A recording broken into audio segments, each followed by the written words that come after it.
Live from London, it's Plank of the Week with Mike Graham. Welcome to Plank of the Week, the one show where it doesn't matter how judgmental you get, because that's what we'd like you to do. In some places, they think it's really, really nasty to judge people for how stupid they are, but not here, because there's a lot of stupid things that go on, and it is World Cup week after all, so I'm not even sure an hour is going to be long enough for us to actually get on with it. Here is what we are fighting for today. This is the Plank of the Week, and that's every single week somebody gets that, and I'm going to introduce you to our wonderful panel today. It is security expert, a man of the world, James Bond lookalike. It is, of course, Will Geddes, followed by Nadia Essex, dating expert. If there's anything you need to know about relationships, she can tell you, but don't necessarily follow her advice. We've got Dr Renee Hoenderkamp, one of the most sensible women I think I've ever known, looking very sort of summery in a very nice dress. And Mark Saggers, a titan of the sporting world, and also talkTV presenter, of course, of the show on Sunday night. We're going to be talking an awful lot about football because, of course, it is World Cup week. And with that in mind, Will, why don't you start us off? Well, Michael, it's not going to come as a huge surprise for probably anybody that FIFA is my first nomination. And it is for a number of different reasons. And I think because a lot of blame that's being apportioned to Qatar, for example, I think is unjust and unfair. I know Qatar quite well. I do actually count a few Qataris as You know, friends. a lot of people say that to me, that in Qatar, the smallest number of people in Qatar are the people who are actually Qataris. Yes. And most of the people who live there are not Qataris. Yeah, well, And so presumably they have a reason for living there, and it can't be that awful. No, exactly. I mean, and it is a nice country, and Doha's lovely, and I've been there a few times. And I think where the big problem for me has really come in is that FIFA, for all their alleged corruptness, awarding, obviously, the World Cup at this location. And I've worked 2 World Cups before. I worked both at the South African one and the Turkish one. You've got nothing on Mark Saggers. He's been at about 10. Oh, yes. I've been there We might have been doing slightly different things, though, Mark. That's the thing. We might have been doing slightly different things. But oh, I don't know about that. I've maybe not. Chasing hooligans around the world. Don't worry about that. Oh, yeah, we just you've got to make a living somehow. But I get increasingly frustrated with the fact that people are trying to impose our cultural beliefs on a country that has very stringent cultural beliefs themselves. Yeah. And, you know, and I was talking to someone the other day, and here comes the controversial moment. These rainbow flags, badges, armbands, hats. You know what? If it is illegal in their country to promote these kind of items, then we have to respect their culture.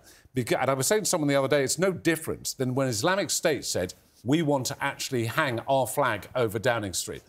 We took great exception at anybody trying to impose their cultural beliefs onto what is already a very multicultural country, where we would probably be more tolerant. But we can't expect that from Qatar. I think that's horribly unfair. I mean, one of the things that really did make me laugh was there was a bunch of English followers and supporters who turned up in Crusader outfits. Yeah.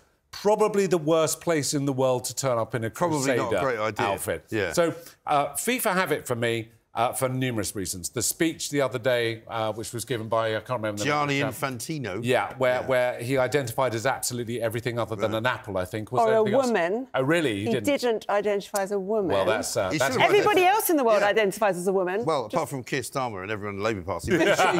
Mark, he should have identified as a plank, shouldn't he? Old Gianni Infantino. He was absolutely ridiculous. It's not the first time. I remember back in 2014 inside the Kremlin at the draw, which takes place a few months before the actual World Cup. Yeah.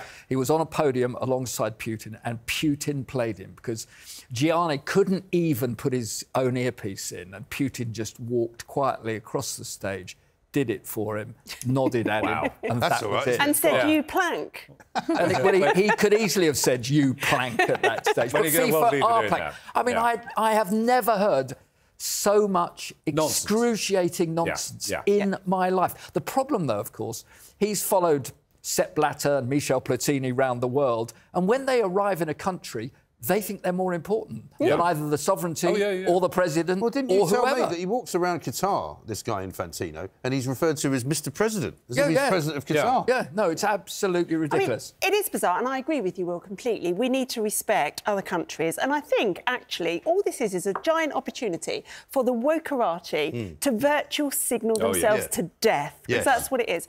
No one would expect me to go to Iran and walk down the street like this and to accept it. I wouldn't expect to do it. I've told told the story all week this week of when I was a kid and we went to Venice with my parents, and my dad was not allowed into St Mark's Cathedral in Venice, in St Mark's Square, because he was wearing shorts. Yes. No big deal. He just didn't go in. My mother went in, but she had to wear a veil. Yeah. This is what we said earlier. That's what you do. But I think adding to that whole sort of and there's loads we could talk about why Qatar potentially or allegedly was awarded, obviously, the World Cup. It might not surprise you to know, Will, that we've got quite a few World Cup-related it won't be a surprise. No, but I just love the chaotic, for an organisation that's been in place for so long, how chaotically organised they've been and how they haven't prepped even Qatar. And so you've got Qatar, Qataris and obviously the people there who are trying to enforce security. I mean, it's a huge, huge security event. I know this from working with the other games.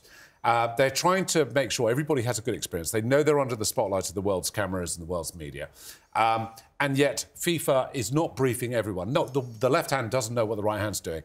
It's an absolute joke, and I think every country should review it, cancel out FIFA, start again. Well, to be honest with you, I mean, he went on for 2 hours. I've sat in those press conferences before when Sepp Blatter and Platini and others were just going on a load of nonsense, as usual, all of them, justifying themselves about why they're there, really, is what they do. And this time around, I mean, how on earth he went on for 2 hours? Maybe there was alcohol there, so it was no, there welcome wasn't. to be This was there. the problem.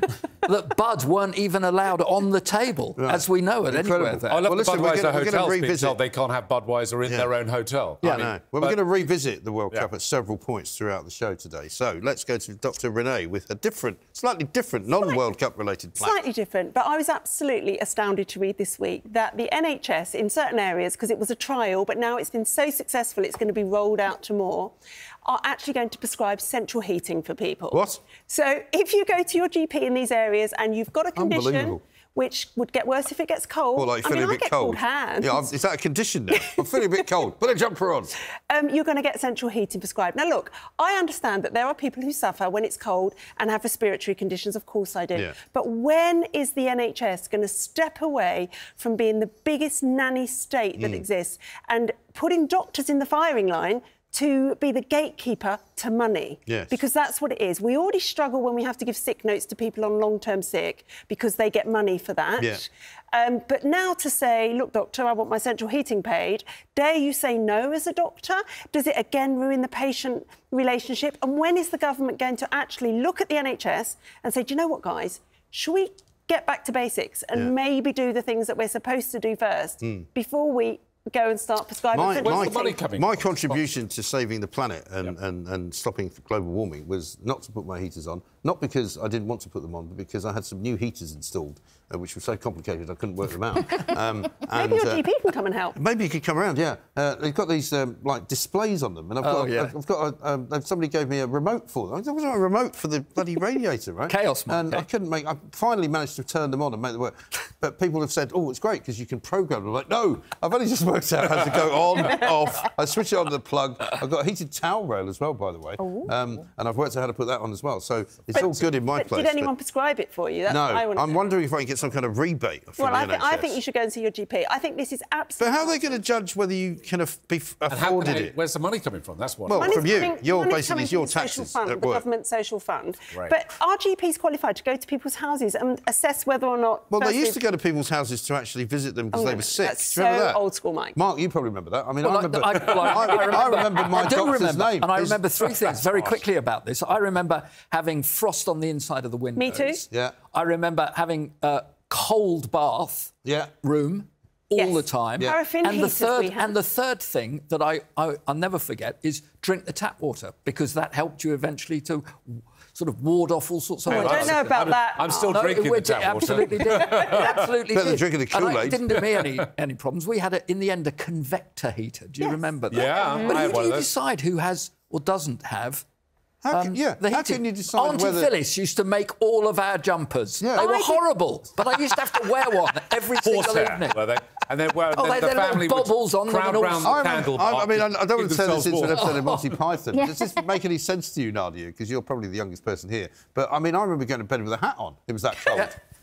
You know, my trip? My trip was... Rather than the helmet. You'd have newspaper between the sheets and the blankets. No. No, that's a good one. No, don't remember that at all. Insulated. I just think I must have missed at medical school how to be an assessor for, you know, for those of you who don't know, Dr Renee is a remarkable woman. She was in publishing for a long time, then suddenly decided to become a doctor and just became one, right? So forget all these people who go, oh, it's very hard to become a doctor. You know, I'm not saying it's not hard, but you did become a doctor later in life, right? But you must be absolutely aghast at some of the rubbish they come up with. I am, and I do think it makes me as sceptical as I am as a doctor because I've lived this different life. So I come at it from a very different viewpoint. I mean, what about the NHS in Scotland, where they came out this week and said, you know, we think the rich should pay more for the NHS treatment they get? Well, of course they do. Of course they do. But, I mean, who do you think pays for it now? Exactly. You know, it's not the people on the dole, is it? Yeah. I mean, there are plenty of people who are wealthy who would quite happily opt out of paying for the NHS and pay for their own medical insurance. But Scotland don't want that, do they? No. They want double whammy. No, exactly right. We might come on to Scotland a little bit later. Mark, let's have your first person of the plankery. Gary Lineker. Yeah. Gary Lineker first joined the BBC and I was detailed to come off the programme to write his scripts. Gary Lineker has never, ever changed, as far as I'm concerned, in being anything but daft, lazy, slovenly, and, like the Queen Mother, has never, ever been criticised. It's incredible. How does he get away with it? I don't know how he gets away with it. And for him, at this particular tournament, there was no excitement. There was no on the edge of the seat from Gary Lineker. There was a straight look down the barrel of the camera and wokery. Yeah. And he started off, right? Obscene. We couldn't even see the opening ceremony. That was only on the red button. Right. And he never told anybody that. Afterwards on social media, he was like, oh, yeah, it was all on iPlayer. Really? Well, nobody knew that. You know, instead they had a women's football game, which covered up the first half of it, and then this ludicrous sort of, you know, human rights lesson from Gary Lineker, Alan Shearer, the woman footballer, Alex Scott, and the other guy, Ashley Williamson. Yeah. I mean, if I want to hear people talking about human rights, I don't really want football. Gary Lineker had a real opportunity to grab hold, because the BBC and ITV obviously have all of the games, nobody else, to grab hold of this World Cup and sort it. Yes, at times he could tell us what he thought a little bit about this or a little bit about that. But this is classic Gary Lineker. The only time I've ever seen him exercised is when we have been all talking about sportsmen, and he was supposed to now be part of us and what stays within broadcasting stays. But, oh, no, within a week, he'd phoned his agent and I'm getting a... Why? Because I talked about another of the agent's stars who I didn't agree with what they'd done the week before, and Gary Lineker sneaked. So he actually grasped you up? He grasped me up. Well, that tells you a lot, doesn't it? I refused to do any of the writing for him afterwards. I've seen him on many occasions. He's done a reasonable job in his time. But he doesn't really, for me, do anything anymore. No. Well, he likes to spend his time on Twitter telling people what to do. Yeah, but this is the other thing that I pointed this out. Yeah. You know, after this incredible sort of scene on Sunday, and I was watching it with my son, who just wanted to watch the football, you know, he's going, why is he going on about this? And why is he suddenly talking to Jeremy Bowen, who's a great guy, but he's like the chief foreign correspondent for BBC News, spends half of his life on the West Bank, you know. And why is he talking to him? What's he know about, you know, the Qatar football team? Well, it turns out he doesn't. He was talking to him about, you know, the human rights. And if he didn't want to go to Qatar, I'd have had more respect for him. Yeah. But, you know, the bottom line for me was that he has always claimed that, and BBC have always claimed, he can say what he likes on Twitter because he's only a sports journalist, right? Well, not anymore, he's not. Now he's a human rights aficionado, so surely they should say to him, now you can't tweet about the government. Oh, quite funny. It's just useless tweets, isn't it? It's like, I don't need a multimillionaire telling me how to live my life, thank you very much. But sadly, he has a very big following, so there are lots of people listening to him. And I think it's really confusing. Other champagne socialists love him. Oh, they do. But it's really confusing because I thought they were supposed to be impartial, but now they're not impartial when it's he's all right to be not impartial because he's a sports journalist, apparently. This is what the BBC say. But even they criticised him about his tweet about the Russian oligarchs giving money to the Tory party. But he just seems to be able to get away with whatever he likes. Isn't he still the highest earner at the BBC as well? Yeah. Oh, yeah. I mean, he's making an astounding amount over £1 million. It's extraordinary, though. He's over £1 million. He's the first person that, when others are talking about him and one or two of his misdemeanours in the past, not want anybody to talk about it. No. Well, he blocked me on Twitter because I asked him how much tax he was paying on his Walker's Crisp contract. You know. And also, what about all this? He's always telling people how they must eat healthily. I'm like, hang on, you're a spokesman for a crisp company. I mean, I don't really care. but don't tell me that you're in the right when you're not. I want Gary Lineker just to tell me what's going on inside the box, not in the box that he's getting paid a fortune for doing nothing. Yeah, I think you're absolutely right. But he also then works for a couple of other people. And again, if he's felt so strongly about the World Cup being in Qatar, then why didn't he just make a stand? Because he could have made a much better stand and said, you know what, I'm not going to go. He could have presented back here anyway. He could have done. And why? That's the other thing. They were doing a game today which was being commented on from Salford in the northwest of England. It was, not everybody doesn't have to go to Qatar. And also, how dare they at the BBC charge us a bunch of money, because you'll know better than anyone, there'll be a couple of hundred people out there, right, working on this World Cup, all paid for by us. There'll be millions of pounds being spent. Very quickly as well. This shows you really what it was like at the BBC. And I did love it, and I got a lot of great teaching from some fantastic correspondents in the past. It was a very different BBC back in the 80s and 70s when I first sort of went in there. But on one occasion, I used to get the tube with my Oyster card to Wembley when I was covering an England match and then come back from it. Yeah. And at the end of the year, I'd put in an expense for the Oyster card because you were told you had to put in expenses for everything. And my wife was my agent at that stage and knows her way around television as well as Jane. And she just said, as we were sitting there, she said, and you refusing to pay this Oyster card of £1.40 on the 7 times, so it doesn't even add up to 20 quid, that Mark has been to Wembley. And do you know what the reply was? There is a car that he can take there and back and it will wait for him. We don't pay for Oyster cards. Ridiculous. That's mad. Terry Wogan was the man who I worked with at Barcelona who actually, in the end, secretly owned the chauffeur car company in the end to find out, and he thought it was an absolute disgrace. Unbelievable. Our money. Yeah. So they would have rather spent 250 quid every time I went to Wembley with a bloke sitting in the car park waiting for me to come home, rather than me jump on the old... Well, I mean, their taxi bill, I think, Broadcasting House is about 20 million a year. Yeah. Because people just go in and out in cars. They've got the Gary Linekers of this world who just love all of that. He doesn't, for me, do enough to really get back with the fans. And for that reason, I think he's been a real plank. Absolutely right. Fantastic. Also, it's not the first time he's been nominated, by the way. So when we do Plank of the Year coming up at the end of this year, Gary Lineker may well figure in the top 10. He normally does. Coming up next, you've been very quiet, Nadia. I'm expecting a lot from you in the next bit.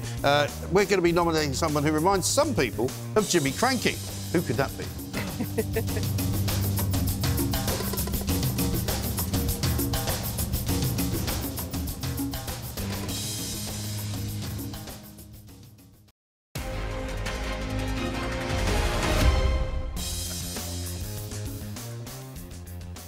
Welcome back to Plank of the Week. We're already underway and we've already got some pretty good planks from the World Cup alone. So let's go now straight to Nadia Essex because she's got something, again, not football related. Nadia. Yeah, I'm not big on the football, but I do know fashion. Yes. And my plank this week is the brand Balenciaga. Yes. Mainly because they decided to do a advertising campaign featuring handbags that were teddy bears, but in fetish gear. There's a lot of fetishism going on at the moment. There is, but they used children to advertise these handbags. And the whole campaign was little children holding these teddy bear handbags with S&M fetish. Sort of stuff. And it was just, and you know, obviously they pulled the campaign, and things like this. It was a massive campaign, so it would have been signed off by multiple people first. And there have been loads of meetings where they're all going, oh, yeah, this is a great idea. Who should we get? I'll tell you what, when we've designed these bags, which look a bit like some kind of S&M, you know, accoutrement. Dungeon. You know, let's get some kids to hold on to. That'd be a great idea, wouldn't it? You would, if somebody in these meetings would go, I don't think the kids is a good plan. Yeah. You think somebody would say that. Wouldn't you? And you know, really don't do it with the kids. No, exactly. Are they intending to sell the bags to kids? Are they kids' bags? Or? And, you know, for all his faults, not one person has came out and apologised to Kanye West, because he has been very vocal about Balenciaga and that them trying to sexualise children and the whole Hollywood and everything like that. If you listen to what he said about Hollywood, this proves it's right there. And it's been tumbleweed. No one said a word. No one's come out against Balenciaga. If anything, on my social media, I'm seeing Kim and Emily Ratajkowski, they're all doing now interviews with different like TikTok people, and part of their staff they're wearing Balenciaga. And these bags, well, Balenciaga is one of those brands I certainly would never wear, but the people who do wear them, I mean, it's very much a kind of a more money than sense kind of brand. Oh yeah, because they're the ones that wore, here's a bag the that you could have that paid 100 quid for, but actually it's about £5 grand. Right? Like a £5 jacket with a hole in it and stuff like that. Like it's not my cup of tea. But you cross the line when you're putting like children and fetish wear in a campaign to then make money as well. But have we not? It's the last 2.5 years. We've kind of forgotten what children are, who they are, that they're our future, that they're the ones we should be protecting. We've kind of forgotten it. And maybe this is just the extension of that now, where even in our fashion brands, they're just commodities. And it doesn't matter what we do to them because they're resilient. Well, and that's why when Kanye West was speaking about it, everyone was trying to shut him up and say he was crazy.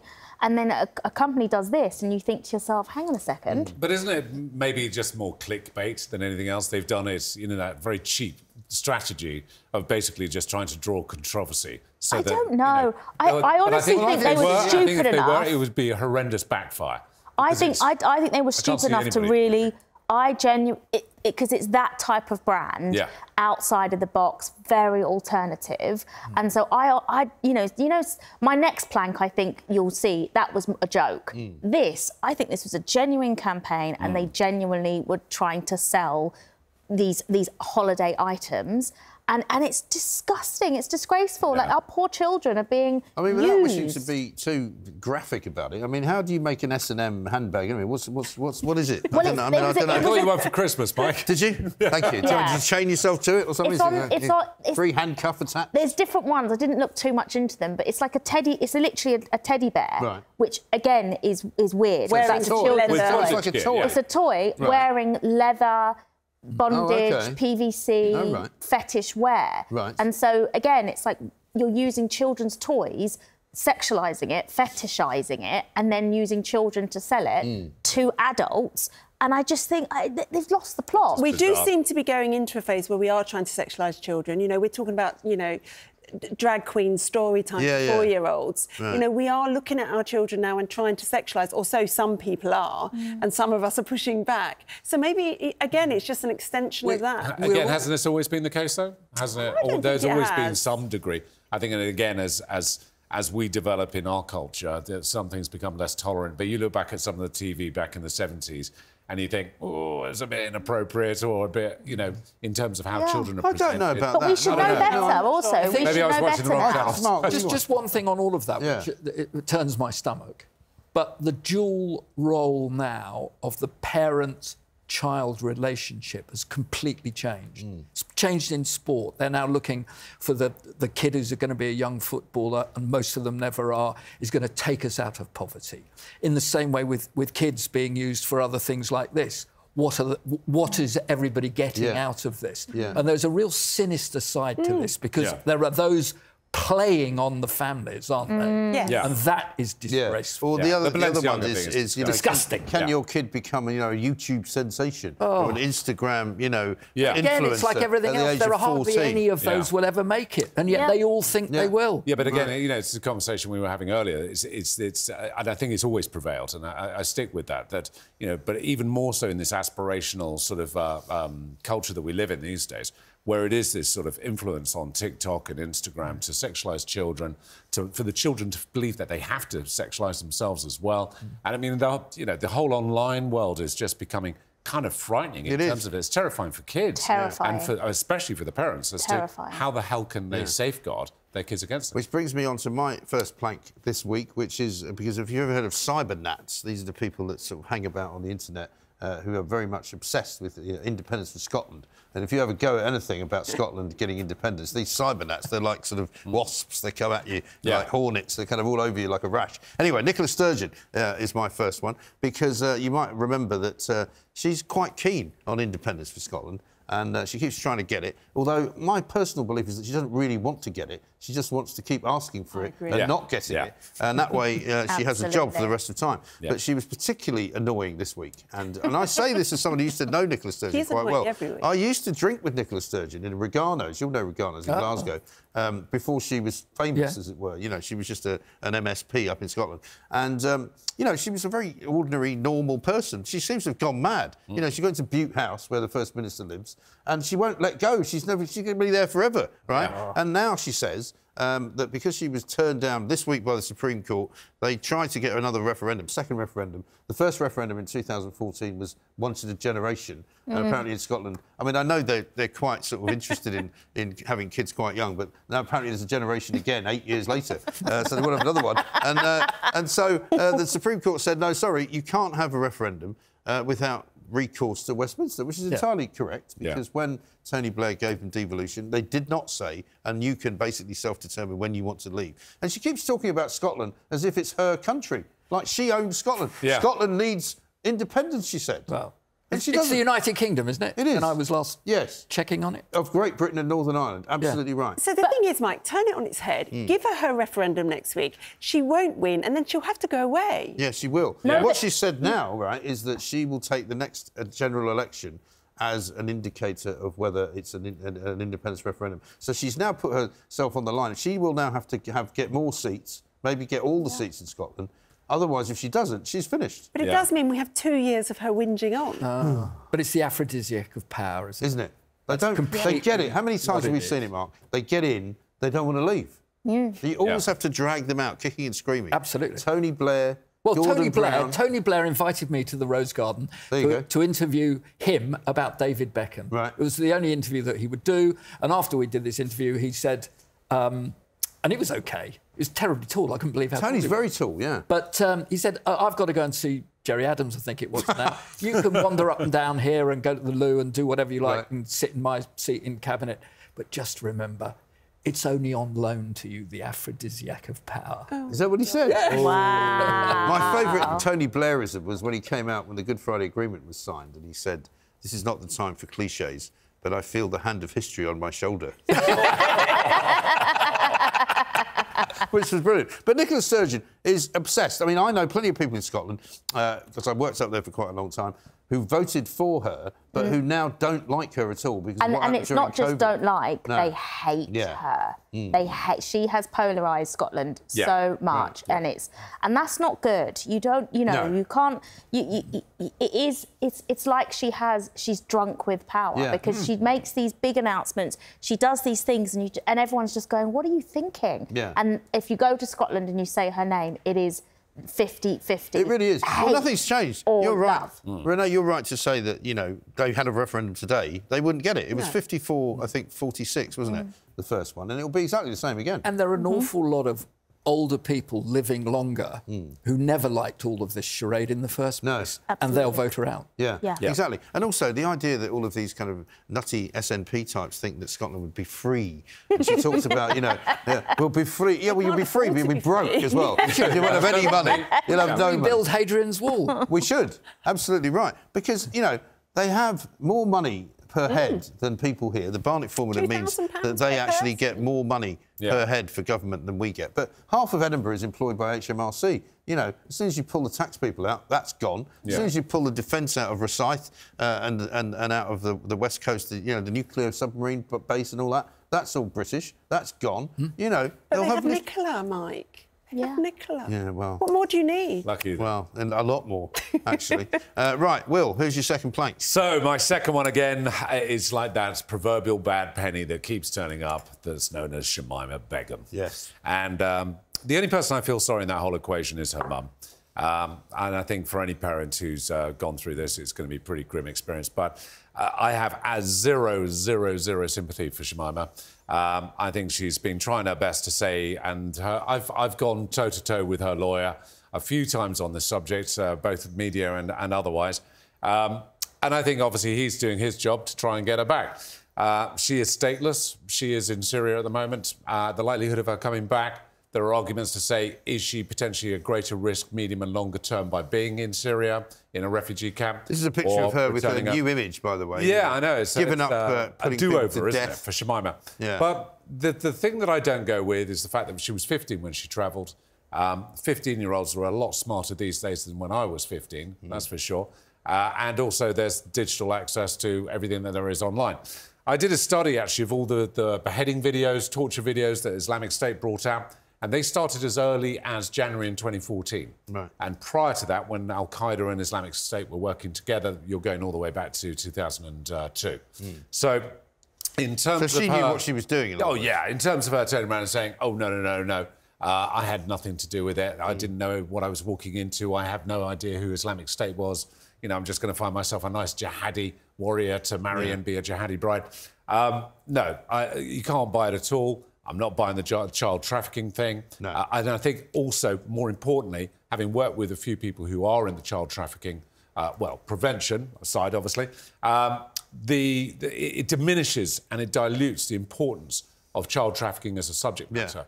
By trying to attribute it to someone like Shamima Begum. Also, she didn't realise she was child trafficked until her lawyer suggested it to her, doesn't it? So, yeah, but what? But like, and I get all those points, but surely, you know, and I get that it was a bad call on her part, but are you not allowed to change your mind? Are you not allowed to believe in one thing and then change your mind and you decide? But at 15, like, you know, we've all. I dyed my hair black when I was, you know, and went through a goth stage and like, and you know, it was very, I had black lipstick, black hair and black lipstick. Yeah. I thought I was the bomb. But Nadia, no pun intended. The age of criminal responsibility in the United Kingdom is 10. It's 10 years old. She was 15. So, and there is, you know, we've got a lot of adolescent crime that's going on right now, and these kids, you know, we were debating this earlier about the fact that, you know, there has to be a responsibility placed on a child, that if at 11 years old they go and try and rob someone from their watch with a knife, they should feel the heavy hand of the law on them. Yeah. But with Shamima Begum, but a lot of people agree with Nadia, I think that she should become... I'm going to shock you here. Go on. I think we need to bring her back and try her. Yeah. And hopefully we'll find her guilty and she'll go to prison, and I think that's where she belongs. But I think she's no one else's problem in the world. She's ours. We can't suddenly pretend she's Bangladesh. She's never been there. She was a British citizen. She might not be now. I know you don't like this, Will. I also think 15-year-old girls are on a different planet to you and I now. And I know when I was 15, I mean, I was supposed to go to medical school when I was 18, and I went so wild when I was 18 that I didn't go then and waited till I was 39. I think a 15-year-old girl is quite... That's quite a long time on the lash, that. A long time. 18 to 39, blimey. Most of us sobered up by 25. I'm just impressed. I think 15-year-old girls are really impressionable. Well, I think she possibly was groomed. I'm not excusing her. The wisdom of Solomon. Well, no, I think when does the grooming from social media end and the education from within a 15-year-old begin? And I think she could easily be a victim. Yeah. I mean, listen, I'm with Will on this, to be fair. And I appreciate that people have other points of view, but she's definitely a plank, no matter what. Yeah. She's a plank, regardless. She did do some terrible things. And she has shown no remorse. And she said some terrible things. And that's the thing, it's the no remorse about the Manchester bombing. And I think, and I've said this before, that I think it's time that we treated people who are involved in terrorism differently. That we don't treat them as if they're just ordinary criminals. Exactly. That we don't treat them as if they are, you know, willing to do some kind of rehabilitation. It's not going to happen. Anyway, listen, we've got to stop. We'll come back to it if you wish. Coming up next, we're going to be nominating a comedian, so-called comedian, who destroyed 10,000 quid. Or did he? He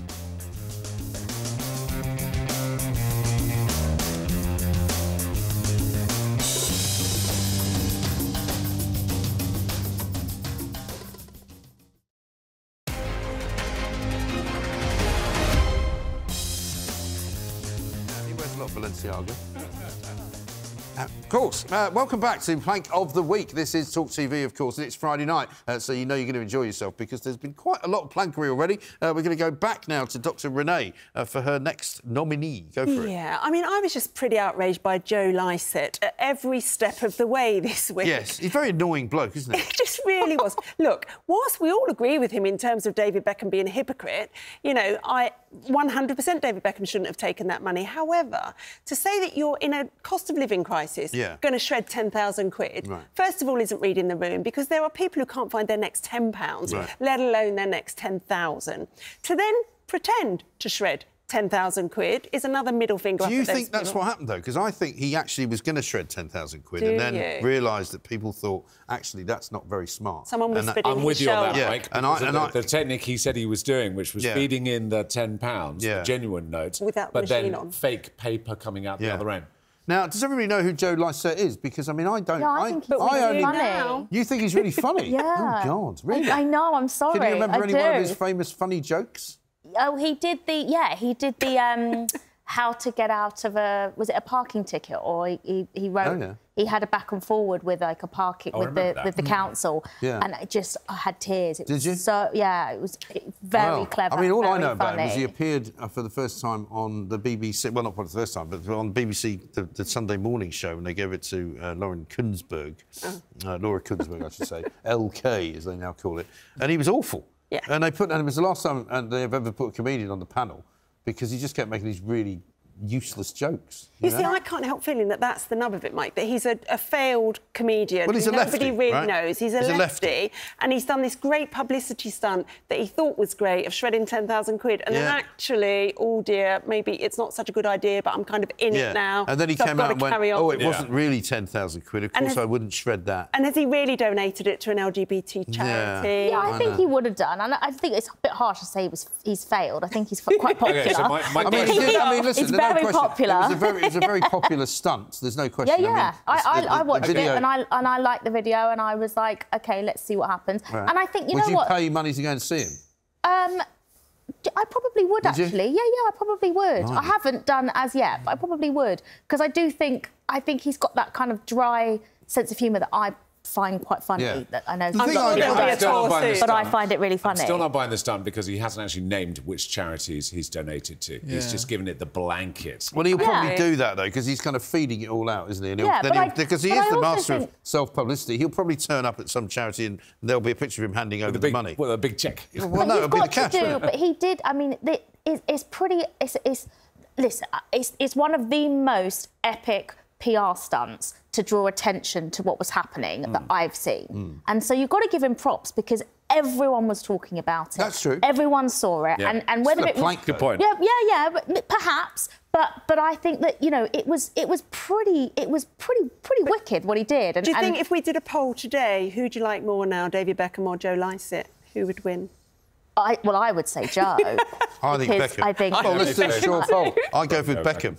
Beckham. Totally Beckham. Yeah, 4 to 1. I'm Team Joe. I thought it was very... Even though I do agree that there could have bit a eek. Yeah, I've got myself in hot water here. Yeah. I thought it was brilliant because it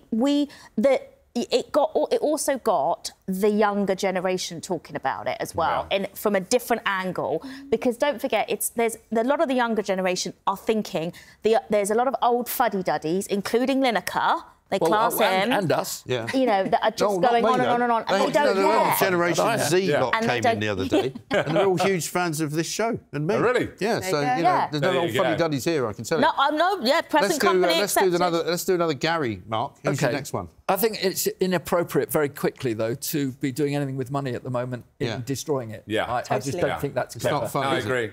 But not funny. They become Speaking of stars destroying money, they just don't. They listen to themselves too much. Speaking of destroying money, how much money do you reckon you get for working for old beIN Sports, Al Jazeera, the network, the Gaza, the second Gaza was gone? Pretty good. Yeah, it'd be pretty good. Pretty good. Absolutely good. Now, David Beckham and I go back an awful long way. Yeah. And he has always maintained that football was first. And then after that, along with his family, it was all about money and making money. And he's never... He wouldn't talk about that. He doesn't talk about money. He just gets on with loving being a model loving the money. and making money. And that is part of there's nothing wrong with making money. And there's nothing way. wrong. You know. And he has decided he will go wherever it is in the world. He has just taken that decision with his team. Unlike Gary Neville. Yeah. Who has taken the money but pretended he's doing something good. Exactly that. He's gone. Well, tell us what he's done. So, David Beckham or Gary Neville? Gary Neville's the plank. Gary Neville's the plank. I'm sorry, I was just going on about. That's what the show's called, Mark. It's called Plank of the Week. I mean, you know, I can think. It's not called the Daily Beckham. Gary Neville was a brilliant footballer, brilliant footballer. Terry Venables, his first name on the sheet before Euro 96, even in front of Gaza and Shearer and the rest, because he thought he was just such a good player. But Gary Neville has become this broadcaster, which he's also a very, very good broadcaster. But then within this, he's got himself involved with left-wing loonies. He wanted us to vote for Jeremy Corbyn. He has never, I mean, ever... come on. Yeah. Gary, there was, before your time, there was one of the first ever satellite programmes was footballers inviting the new satellite cameras into their houses to see how wonderful these houses were. And Gary Neville fell for it, of course, and had them in. He didn't even know where the knives and forks were in his own kitchen. Shocking. Which I think is shocking. It is shocking. Actually. Yeah. And the other thing is that he's never lived in the real world. Ever lived in the real world. He's now got involved in all sorts of businesses around the world. So he's out there saying, well, I've come out here. And then he's saying, but the king, who's always out here and taking charity money, he's not out here. He's not coming. I mean, I've just felt like somebody should say to Gary... Now, first of all, you don't even know if the king's coming or not, because... as you will know more than any of us, that is not going to be told at this stage. Actually. No. And then he has a right go at the president of the Football Association, of course, who is now the Duke of Edinburgh. He is the Duke of Edinburgh, isn't he? We call him that now, Prince William. The Prince of Wales. I think so. Yeah, it's but here's the thing.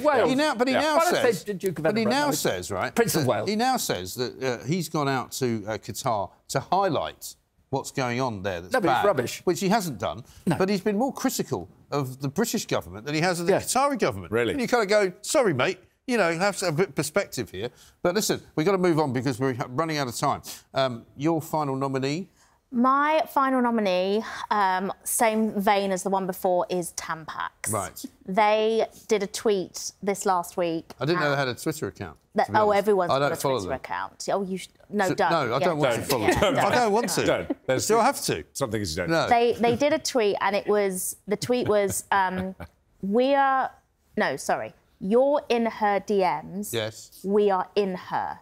We're not the same. What's wrong with these people? And again, same vein as Balenciaga. Is this like trying to point out misogynists stay clear or something? Well, I don't know, but it's. I mean, again, like 13-year-old girls wear tampons, so you're sexualising a period product that is a necessity for anyone that has a period. Yeah. And it's not sexual. Women, they have periods. Yeah. Just want to point that out. Yeah, women, Can we get away from this? Anyone who has periods. Some trans men have periods. Women have periods. Trans men have periods. Yes, that's because they're women. Yeah. But they want to call themselves trans men, then trans men have periods. They can My head's hurting already. Geronimo if they want, but they're still women. Right, well, anyway, trans men and women have periods. Yes. But the point is that there's nothing sexual about it. It shouldn't be sexualised. No. And to sort of conflate the two, I just feel sorry again for the young girls because and it's the boys. I don't know what they're trying to achieve. I think it had nearly nasty. I think it was nearly, last time I looked, it was nearly 400,000 likes. Oh, God. Yeah, so it was big viral. And then Always got involved, the pad people, they got involved. People. What did they say? They said people. It was something like, oh, you've been sitting on this one for a long time. Oh, dear. And, and it, it's just like, and we were just like, guys, we know you're trying to do the whole, like, when they did the Percy Pig from... Sorry, you what? I'm pulling the plug on it because we're coming up to the final part of the show and I'm going to be nominating a man who's been called the real-life Grinch of Christmas. You know who I mean.